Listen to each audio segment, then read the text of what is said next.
അപ്പോൾ സിനിമയിൽ അത്രയും മോശമാണോ എന്നല്ല. സിനിമയിൽ ഒരു സിനിമയുടെ ഷൂട്ടിംഗ് നടക്കുക എന്ന് പറയുമ്പോൾ സാധാരണ നമ്മളിപ്പോൾ സർക്കാർ സ്ഥാപനം എന്നൊക്കെ പറയുമ്പോൾ അവിടെ രാവിലെ വരുന്നു, വൈകുന്നേരം തിരിച്ച് വീട്ടിൽ പോകാം. അത് ഹോസ്പിറ്റലാണെങ്കിലും മറ്റേത് തൊഴിലിടും. പക്ഷേ സിനിമയിൽ അങ്ങനെയല്ല. സിനിമയിൽ ഒരു പടം ചിലപ്പോൾ 40-45 ദിവസം ഇവർ ഒന്നിച്ചാണ് അഭിനയിക്കുന്നതും ഇടപഴകുന്നതും എല്ലാം ഒന്നിച്ചാണ്. അപ്പോൾ സ്വാഭാവികമായും അവിടെ കുറെ കൂടെ ഫ്രീഡം അധികമാണ്. അങ്ങനെയുള്ളൊരു രംഗമാണല്ലോ ഇത്. അപ്പം അതുകൊണ്ട് തന്നെ ഒരു സംശയ കണ്ണോ അല്ലെങ്കിൽ മറ്റുള്ളവർക്ക് ചൂഷണം ചെയ്യാൻ കുറച്ചുകൂടി ഒരു വലിയ പ്ലാറ്റ്ഫോമോ തുറന്നു കൊടുക്കുന്നുണ്ടാകാം.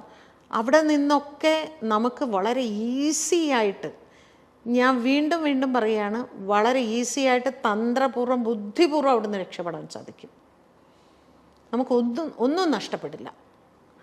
ഒന്നും നഷ്ടപ്പെടില്ല എന്ന് വെച്ചാൽ എന്താണ് ലോകത്തെ ഒരു മനുഷ്യന് കിട്ടുന്ന ഏറ്റവും വലിയ ഭാഗ്യമാണോ ഒരു സിനിമയിൽ അവസരം കിട്ടുക എന്നാണ്? വേറെ എന്തെങ്കിലും ജോലി ചെയ്ത് ജീവിക്കണം, വേറെ ജോലി ചെയ്യണം.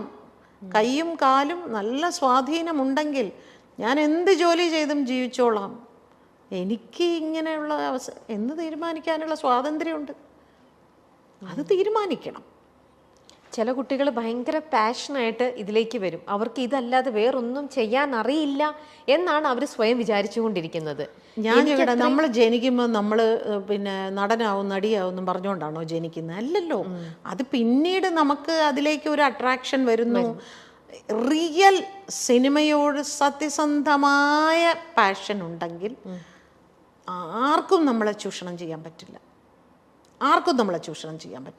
നമുക്ക് ഫേമസ് ആണ് നമ്മുടെ ലക്ഷ്യമെങ്കിൽ, സാമ്പത്തികമാണ് നമ്മുടെ ലക്ഷ്യമെങ്കിൽ എല്ലാവർക്കും നമ്മളെ എളുപ്പം ചൂഷണം ചെയ്യാം. അതാണ് ചേച്ചി കലയെ യഥാർത്ഥ കല നമുക്കുണ്ടാവണം, കഴിവുണ്ടാവണം എന്ന് പറയുന്നതിന് അർത്ഥം. Okay, clear. അടുത്ത ചോദ്യം. മലയാള സിനിമയെ ഭരിക്കുന്ന ഒരു പവർ ഗ്രൂപ്പ് ശരിക്കും അതൊരു മിഥ്യയാണോ? അങ്ങനെ ഒരു സംഭവം ഉണ്ടോ? ഉണ്ട്. അതില്ലാന്ന് ഞാൻ പറയുമൊന്നുമില്ല. അതൊക്കെ ഉണ്ട്. അതിൽ പെണ്ണുങ്ങളും ഉണ്ട്, ആണുങ്ങൾ മാത്രമല്ല. നമ്മൾ ആ പട്ട ആണുങ്ങൾക്ക് മാത്രം ചാർത്തി കൊടുക്കേണ്ട ആവശ്യമില്ല, സ്ത്രീകളും ഉണ്ട്.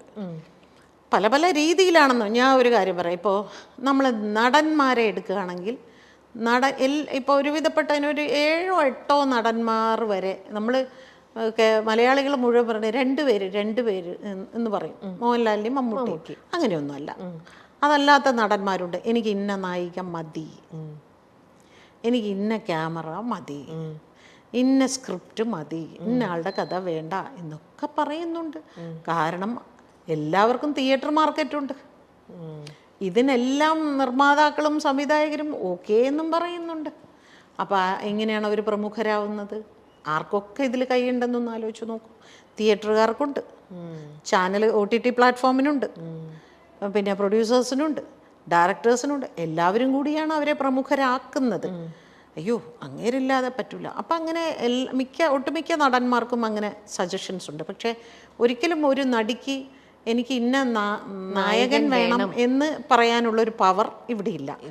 പക്ഷേ പിന്നെ എങ്ങനെയാണ് ഇതിൽ സ്ത്രീകൾ പ്രമുഖരാകുന്നത് എന്ന് ചോദിക്കും. അതെങ്ങനെയാണെന്ന് വെച്ചാൽ ചില നടിമാർ പറയും എനിക്ക് ഇന്ന മേക്കപ്പ് മാൻ മതി, അല്ലെങ്കിൽ ഇന്ന മേക്കപ്പ് ആർട്ടിസ്റ്റ്, അത് മെയിൽ ഓർ ഫീമെയിൽ, അല്ലെങ്കിൽ ഇന്ന ഹെയർ ഡ്രസ്സർ മതി. അപ്പോൾ പ്രൊഡ്യൂസർക്ക് ഇഷ്ടമുള്ള അല്ലെങ്കിൽ കമ്പനിക്ക് ഇഷ്ടമുള്ള ഒരു ഹെയർ ഡ്രസ്സറെയോ ഒരു മേക്കപ്പ് മാനെയോ അവർക്ക് വെക്കാൻ പറ്റില്ല. അങ്ങനെ നോക്കുകയാണെങ്കിൽ എല്ലാവരും പ്രമുഖരാണ്. എല്ലാവരും അവരവർക്ക് ആവശ്യമുള്ള ആളുകളെയാണ് അവർ ചൂസ് ചെയ്തുകൊണ്ടിരിക്കുന്നത്. എനിക്ക് ഇന്ന കോസ്റ്റ്യൂമർ മതി, അവരാണ് എനിക്ക് കറക്റ്റായിട്ട് കോസ്റ്റ്യൂം ഡിസൈൻ ചെയ്ത് തരുന്നത്. ഈ ഇന്ന ഹെയർ ഡ്രസ്സർ, അവർ മനോഹരമായിട്ട് എനിക്ക് ഹെയർ സ്റ്റൈൽ ചെയ്ത്, ഇവരെല്ലാവരും. അപ്പോൾ അങ്ങനെ ഒരു ആർട്ടിസ്റ്റ് ഒരു ഹെയർ സ്റ്റൈലിസ്റ്റിനെ കാസ്റ്റ് ചെയ്യുമ്പോൾ ചൂസ് ചെയ്യുമ്പോൾ അവരഭിനയിക്കുന്ന സിനിമകളിലെല്ലാം അവരായിരിക്കും. അപ്പം മറ്റവർക്ക് പണിയുണ്ടാവില്ല. അതൊക്കെ പ്രമുഖർ തന്നെയാണ്. ഇപ്പം ഞങ്ങളുടെ ഡബ്ബിങ്ങിൻ്റെ ഞാൻ പറയാം, നായിക ശബ്ദം മറ്റുള്ളതിലൊന്നും ഇവരാരും ഇടപെടില്ല. അതായത് നടന്മാർ അവർ പറയാറുണ്ട്, അവരുടെ ശബ്ദം വേണ്ട, നായികമാരുടെ വേണ്ടി പറയും. ആ നായിക പോലും ചിലപ്പോൾ അങ്ങനെ പറയാറില്ല, പക്ഷെ നടന്മാർ പറയും. അത് പ്രത്യേകിച്ച് മലയാള സിനിമയിലെ ഏറ്റവും വലിയൊരു നടൻ തന്നെ എൻ്റെ ഒരുപാട് സിനിമകൾക്ക് അദ്ദേഹം പറഞ്ഞിട്ടുണ്ട്, അവർ വേണ്ട, നമുക്ക് മറ്റവരെ അവർ വേണ്ട ഒരുപാട് സിനിമകൾക്ക് പറഞ്ഞിട്ടുണ്ട്. എനിക്ക് ഞാൻ പിന്നെ അതൊരു വലിയ വിഷയമാക്കാതെ ഓക്കെ അതിനെന്താ എന്ന് പറഞ്ഞ് ഞാനിവിടെ വേറെ പടം ചെയ്യാതിരിക്കുന്നുണ്ടോ, ഞാൻ വേറെ സിനിമകൾ ചെയ്യുന്നുണ്ട്, അങ്ങനെ തന്നെ ആയിക്കോട്ടെ. അതൊക്കെ നമ്മൾ ഈസി ആയിട്ട് ഇതിൻ്റെ ഒരു ഭാഗമായിട്ട് എടുക്കുക, അത്രയേ ഉള്ളൂ. അതിനൊന്നും നമ്മൾ കൊടി ഉയർത്തി ഇതിൻ്റെ പിന്നാലെയൊന്നും പോയിട്ടൊന്നും ഒരു കാര്യമില്ല. ആ നായികയ്ക്ക് വേണ്ടിയിട്ടാണ് ചേച്ചി ഇവിടെ ശബ്ദം കൊടുക്കുന്നത്. നായികയ്ക്ക് അവിടെ ഒരു വോയിസും ഇല്ല. ആ സിനിമയിലെ നായകനാണ് തീരുമാനിക്കുന്നത് ആരാർക്ക് എന്ത് ശബ്ദം കൊടുക്കണം എന്നുള്ളത്. അപ്പൊ അതൊരു പവർ ഗ്രൂപ്പിന്റെ ഓരോ ഇതെന്ന് പറയുന്നത് തന്നെ പവർ ഗ്രൂപ്പ് ഒക്കെ ഉണ്ട്. അതില്ല എന്ന് പറഞ്ഞാൽ ഞാൻ സമ്മതിക്കില്ല. ഓക്കെ, പവർ ഗ്രൂപ്പിൽ സ്ത്രീകളുടെ റോള് താരതമ്യേന കുറവാണ് എന്നുള്ളതേ ഉള്ളൂ. കയറി നിൽക്കുന്ന തീർച്ചയായിട്ടും പുരുഷന്മാർ തന്നെയാണ്. ഈ സ്ത്രീകളാണെങ്കിൽ പോലും, സ്ത്രീകൾക്ക് ഇപ്പൊ ചേച്ചി പറഞ്ഞു പുരുഷന്മാരെ നായകനെ ഡിസൈഡ് ചെയ്യാനുള്ള ഒരു പവർ അവർക്ക് അല്ലെങ്കിൽ ഒരു വോയിസ് ഉണ്ടാവില്ല. എന്നിരുന്നാൽ കൂടെ അവരുടെ കൂടെ അഭിനയിക്കുന്ന ബാക്കി കോ ആർട്ടിസ്റ്റുകൾ അവരാരൊക്കെ വേണം, അല്ലെങ്കിൽ എനിക്കിപ്പം ഒരാളുമായിട്ട് എനിക്ക് വലിയ താല്പര്യമില്ല, അപ്പം എൻ്റെ സിനിമയിൽ അവരാണ് എൻ്റെ സിസ്റ്ററായിട്ടോ എൻ്റെ ഫ്രണ്ടായിട്ടോ വരുന്നതെങ്കിൽ അങ്ങനെയും അവരവിടെ ചെയ്യിക്കാറുണ്ടാവും അല്ലേ? ഞാൻ വരണമെന്നുണ്ടെങ്കിൽ ആ കുട്ടീനെ ആ സിനിമയിൽ വെക്കാൻ പാടില്ല അല്ലേ? നമുക്കറിയാം പണ്ടൊക്കെ നമ്മൾ പ്രേം നസീർ സാറിൻ്റെ കാലത്തൊക്കെ നസീർ സാറ് ഷൂട്ടിംഗ് സെറ്റിൽ പോയിരിക്കുമ്പോഴാണ് ഓരോ ആർട്ടിസ്റ്റിന് ഇതിലേത് കഥാപാത്രമാണ് ചെയ്യുന്നത് എന്ന് സാറ് ചോദിക്കുമ്പോഴാണ് സാറിന് അറിയുന്നത് സാറിൻ്റെ അനിയത്തിയായിട്ട് അവരാണെന്ന്. ഇന്നങ്ങനെയല്ല. ഇന്ന് ഇവർ പറയും എൻ്റെ അനിയത്തി ആരാകണം, എൻ്റെ ചേച്ചി ആരാകണം, എൻ്റെ അമ്മ ആരാകണം, എൻ്റെ കാമുകി ആരാകണം, ഇതെല്ലാം അവർ പറയുന്നതനുസരിച്ച് തന്നെയാണ് പോകുന്നത്.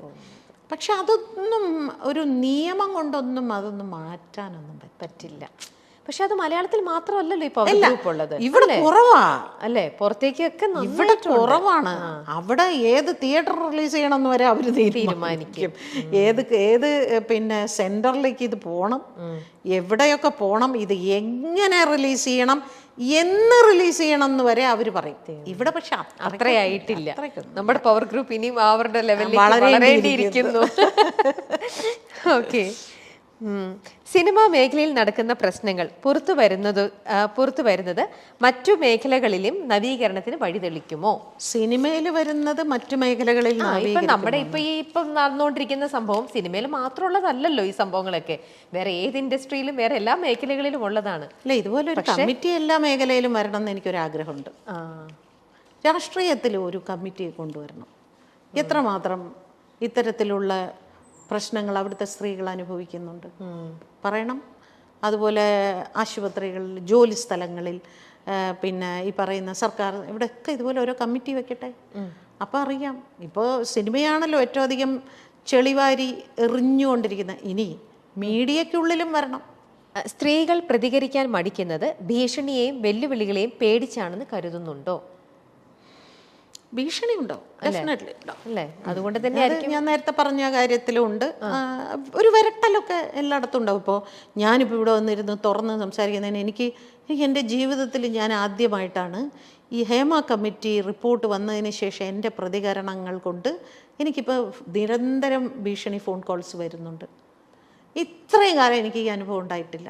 പക്ഷേ ഇപ്പോൾ അത് IT സെല്ലിലേക്ക് അങ്ങോട്ട് കൊടുക്കുമ്പോൾ ഇവർ നോക്കിയിട്ട് വരണം, ആന്ധ്രാപ്രദേശിൽ നിന്ന് വരുന്നു, മഹാരാഷ്ട്രയിൽ നിന്ന് വരുന്നു. ഇന്നലെ രാത്രി 12 മണിക്ക് വന്നത് വെസ്റ്റ് ബംഗാളിൽ നിന്ന്. എന്ത് വിളിക്കുന്ന ചേച്ചി? വെട്ടിക്കളയും, കൊന്നുകളയും, അടിക്കും എന്നൊക്കെ പറഞ്ഞാണ് ഈ വിളിക്കുന്നത്. അവിടുന്ന് വിളിക്കുന്നവങ്ങളെല്ലാം മലയാളികൾ തന്നെ, മലയാളികളാണ് വിളിക്കുന്നത്. അതാണ് രസം. നല്ല മനോഹരമായ മലയാളത്തിൽ സംസാരിക്കുന്നു. ഇന്നലെ വിളിച്ച് എന്നെ ഭീഷണിപ്പെടുത്തത് നീ ഡ്രഗ് മാഫിയക്കെതിരെ ഇറങ്ങുമോടി എന്ന് ചോദിച്ചുകൊണ്ട്. ഞാൻ പറഞ്ഞില്ലേ മലയാള സിനിമയിൽ അതിനാണ് എനിക്ക് ഭീഷണി വന്നത്. പൊതുവേദിയിൽ വാക്പോരുമായി പാർവതി തിരുവോത്തും ഭാഗ്യലക്ഷ്മിയും. WCCയുമായി ബന്ധപ്പെട്ടാണ് ഇരുവരും തമ്മിൽ വാക്ക് തർക്കമുണ്ടായത്. ഭാഗ്യലക്ഷ്മി പലപ്പോഴായി WCCക്കെതിരെ ഉന്നയിക്കുന്ന വിമർശനങ്ങൾ ഇതാദ്യമായിട്ടാണ് നേർക്കുനേർ ചർച്ചയാകുന്നത്. അത്യന്തം നാടകീയമായിരുന്നു ഇരുവരുടെയും ചോദ്യങ്ങളും ഉത്തരങ്ങളും. കേരള ലിറ്ററേച്ചർ ഫെസ്റ്റിവൽ വേദിയിൽ സ്ത്രീയും സിനിമയും എന്ന വിഷയത്തെ ആസ്പദമാക്കിയുള്ള ചർച്ചയ്ക്കിടയിലായിരുന്നു സംഭവം. സിനിമാ ലോകത്ത് സ്ത്രീകൾ അനുഭവിക്കുന്നതും നേരിട്ടതുമായ വിഷയങ്ങളും ഹേമ കമ്മിറ്റി റിപ്പോർട്ടും പരാമർശിച്ച് സംസാരിച്ച പാർവതി WCC സിനിമയിലെ സ്ത്രീകൾക്കായി തുറന്നു വയ്ക്കുന്ന ഇടത്തെപ്പറ്റി സംസാരിച്ചു. നമുക്ക് എന്തും തുറന്നു പറയാനുള്ള ഒരു ഇടമുണ്ട്. അവിടെ ആർക്കും വന്ന് പറയാനുള്ളത് പറയാം.